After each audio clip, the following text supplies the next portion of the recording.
Hello दोस्तों, कैसे आप सब दोस्तों। आज जो हम डिस्कस करने वाले हैं वो है उत्तराखंड का चुनाव, वो यूपी का हो, पूरे देश का हो।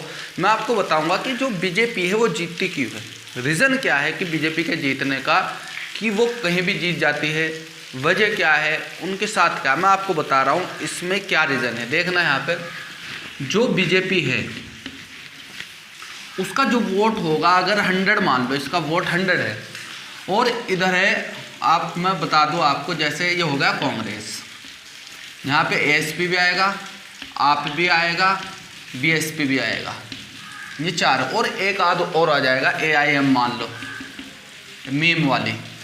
ये 5-7 पार्टी हो गई, ये 100 वोट है। और यहाँ पे आप वोट मान लो, ये है आपके 150, कितने हैं 150 वोट। तो यहाँ पे क्या करती है बीजेपी का जो समर्थक होता है वो बिल्कुल भी यहाँ से हटेगा नहीं। यहाँ से तो खींच लाएगा 2-4 वोट, लेकिन यहाँ से नहीं हटेगा। तो ये रीज़न है। एक तो बीजेपी का जो होगा कट्टर वोट होगा वो कटेगा नहीं, सबसे बड़ी बात है। कहीं कहीं कट जाता है लेकिन नहीं कटता। ये 99% पॉसिबिलिटी है कि नहीं कटेगा बीजेपी का वोट। अब यहाँ पे आ जाओ, ये जो 150 वोट है, इसमें चाहे दलित हो, मुस्लिम हो, चाहे उसका कांग्रेस का समर्थक हो, कोई भी हो, मतलब सभी कम्युनिटी आ जाएगी इसमें। इसकी कम्युनिटी लगता तो इसके साथ भी सभी कम्युनिटी होती है, लेकिन वो पक्का होगा, चाहे इसमें मुसलमान हो, हिंदू हो, कोई हो, इनका जो वोट शेयर होता है वो पक्का होता है, लेकिन वो कटेगा नहीं। लेकिन इसमें आ जाओ, अब आप इसमें आते हैं, कांग्रेस का जो वोट होगा, सपोज करो यहाँ पे कांग्रेस को पड़ गए यहाँ पे 50 वोट पड़ गए यहाँ पे, इसमें बचे 100 में से इसने 30 ये ले गया, 30 ये ले गया, 30 ये ले गया, 30 ये हो गया आपका 140, 10 ये ले गया। तो मतलब क्या हुआ कि ये जीत जाएगा। 150 वोट है तुम्हारे पास, लेकिन 100 वोट वाला बीजेपी क्या करेगा, जीत जाएगा। वजह यह है कि जहाँ भी आप जाओगे, किसी भी सीट पे जाओगे, तो ये तोड़ने का काम करते हैं। अब मैं बता दूं आपको डिटेल में कि कहाँ कहाँ उत्तराखंड में कहाँ कहाँ टूट रहे हैं वोट। यहाँ पे लक्सर सीट और झबरेड़ा सीट हुई, जवालापुर हुआ, और आपका भगवानपुर हुआ, और मंगलोर हुआ। मंगलोर में तो कोई बात नहीं, वहाँ पे तो बीएसपी और कांग्रेस ही है, लेकिन झबरेड़ा हुआ, कहाँ कहाँ यहाँ पे 7-8 सीटें हैं जहाँ पे डिवाइड एंड रूल होता है, तोड़ो और राज करो वाला काम होता है। तो यहाँ पे मैं आपको बता दूँ क्या होता है। जैसे सपोज करो, मैं बता दूँ आपको, जैसे अभी हम बात कर लेते हैं जवालापुर की। जवालापुर में क्या होगा कि कांग्रेस का जो समर्थक है वो बढ़िया कैंडिडेट होगा, इसके वोट होंगे 100, लेकिन जवालापुर में क्या होगा कि जैसे ये कांग्रेस के यहाँ पर 50 वोट मिल गए, तो कौन काटेगी यहाँ पे, एएसपी काटेगी, भी फाइट में रहेगी, बीएसपी और ये कांग्रेस भी फाइट में रहेगी, और वहाँ पे बीजेपी फाइट में रहेगी। लेकिन जो ये वोट है, कांग्रेस ये हुआ है, सब चीज़ें वोट काटेगी, एक पार्टी पर वोट नहीं जाएगा। तो लोगों को चाहिए कि अगर अपने जिताना चाहते हो कैंडिडेट को, कुछ भी करना चाहते हो, तो आपको एक जगह वोट डालना पड़ेगा, जिससे बीजेपी को आपको अगर हटाना है। बीजेपी वरना तुमसे नहीं हारेगी। बीजेपी आप जो है जब हरा सकते हो जब आपका वोट एक साथ हो। आप जो है नेताओं के गुलाम हो। सबसे बड़ी बात यह है कि नेताओं के आप सुनते हो, आप फिर बाद में कहते हो कि हमें बेरोजगारी मिल रही है, स्कूल में पढ़ाई नहीं हो रही है, स्कूल में हमें लाइन में खड़ा होना पड़ रहा है, नोटबंदी हो गई, वो हो गई। जब आपको बेरोजगारी आती है कि भाई सिलेंडर के दाम बढ़ गया, पेट्रोल के दाम बढ़ गए, फिर बाद में याद आता है। उससे पहले आपको तोड़ा जाता है, ध्रुवीकरण किया जाता है आपका। जैसे यहाँ पे ध्रुवीकरण हो रहा है आपके, आप कांग्रेस, एएसपी, बीएसपी, एएमआई, एक जो भी निकल रहा हो, इसको हरा रहा हो, तो आप उसको वोट देंगे। तो यहाँ पे मैं आपको बता दूं जवालापुर हो गया। ऐसे ही आपको बता दूं लक्सर सीट पर चल रहा है अभी।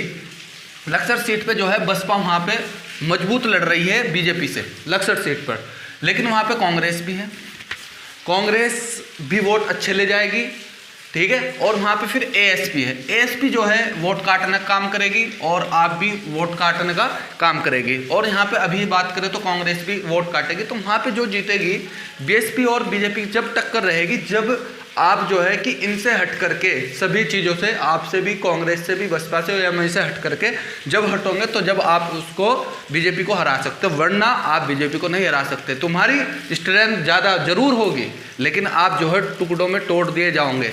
जब टुकड़ों में तोड़ दिए जाएंगे तो समझ लेना आप लोग हारोगे, वो यूपी में हो, कहीं पे हो। जैसे मैं एग्जाम्पल देता हूँ देवबंद का, वहाँ पे जो है कांग्रेस और समाजवादी के और उसके बहुत ज़्यादा समर्थक थे, उसमें सभी थे, लेकिन बीजेपी के कम होने के बाद भी, वोट भी कम होने के बाद भी, वहाँ पर बीजेपी क्यों जीत गई? क्योंकि वहाँ पे 4 खड़े हो गए अलग अलग पार्टियों के, और वहाँ पे बीजेपी के जो कट्टर समर्थक थे उन्होंने उसको जिता दिया। तो ये चीज़ें होती है। अगर आप भी चाहते हो कि देश का भला हो, राज्य का भला हो, तो आप लोग इकट्ठे रहिएगा। इकट्ठे का मतलब जो कांग्रेस, जहाँ पे कांग्रेस जीत रहे कांग्रेस को जिताओ, जहाँ पे बसपा जीत रहे बसपा को जिताओ, आप जीत रहे तो आपको जिताओ। लेकिन ये नहीं कि अगर आप अपना दिमाग लगा रहे हो कि हम जिसके साथ लग रहे हो उसे जिता देंगे, ना, आप हरा रहे हो। आपको एक ऐसा कैंडिडेट चुनना पड़ेगा जो बीजेपी को हरा रहा है, वो कहीं भी हो।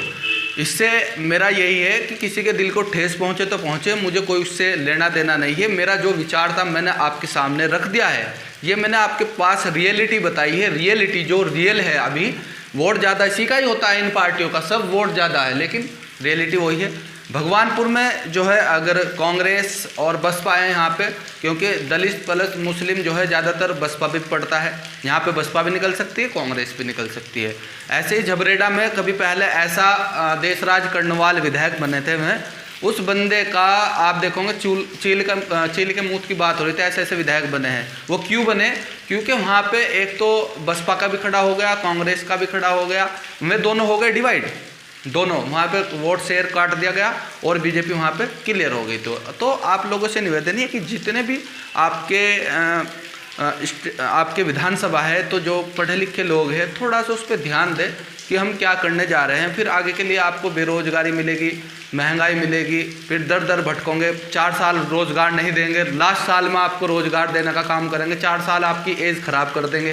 तो इससे बेटर है आप लोग जो है विचार विमर्श करके, नेताओं के मत सुनना। नेताओं तो आपका उल्लू बनाएंगे, स्वार्थी होते हैं, वो दूसरी पार्टी से गठबंधन करके अंदर अंदर अपना भला कर लेंगे और आपको कुछ नहीं, आपको मिलेगा थुल्लू, बाबा जी का थुल्लू। तो आपसे निवेदन है कि आप लोग खुद डिसाइड करें कि हम क्या करने जा रहे हैं।